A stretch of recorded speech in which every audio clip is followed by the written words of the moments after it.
When I heard there was going to be a new Napoleon movie, directed by Ridley Scott and starring Joaquin Phoenix, I was actually pretty damn excited. And now after I watched it, I am very disappointed. And I don't even know where to start, to be honest. Let's start with the good stuff. Technically, this was a very beautiful movie. Great sets, great CGI, costumes were amazing.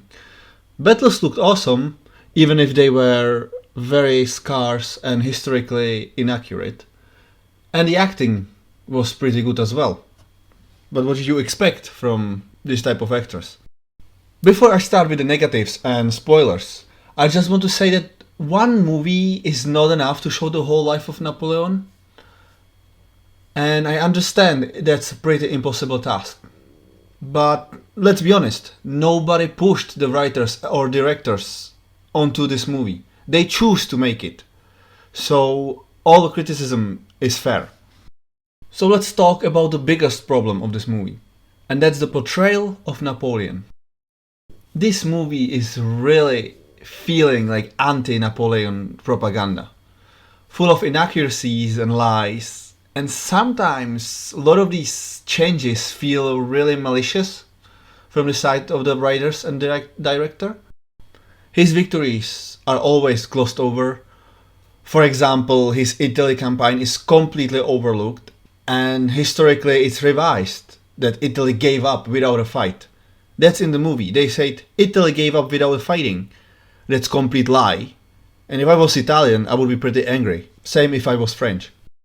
His time as an emperor and his reforms, both good and bad, are completely overlooked or purposely hidden. By the way, some of his good reforms are still used to this day in Europe and maybe in America.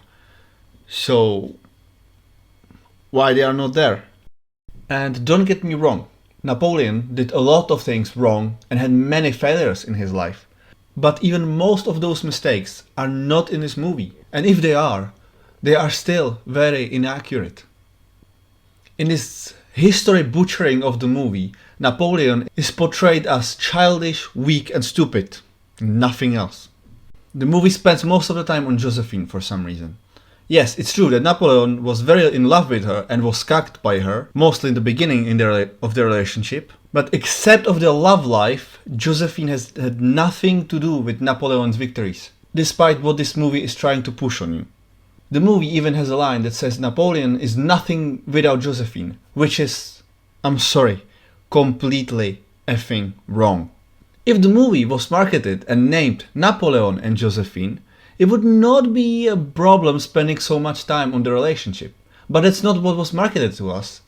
And sometimes it really felt like Napoleon's wars, battles and life were annoyance for the writers, because they really wanted to write the movie about Josephine. Not only did it fail as a historical portrayal, but it also failed as a movie as a whole.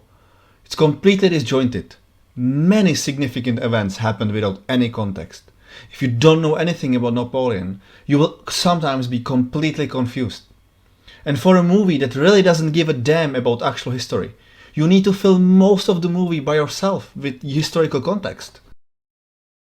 And before some of you say there is a 4-hour cut of this movie, that I will probably watch, and maybe I will do some comparisons to it. But the shorter version of the movie is the product I got. So for now, this is the product I will review, and it's completely disappointing. So, last thing, go watch Waterloo. It's far better movie and far more enjoyable movie. Space Monkish signing off.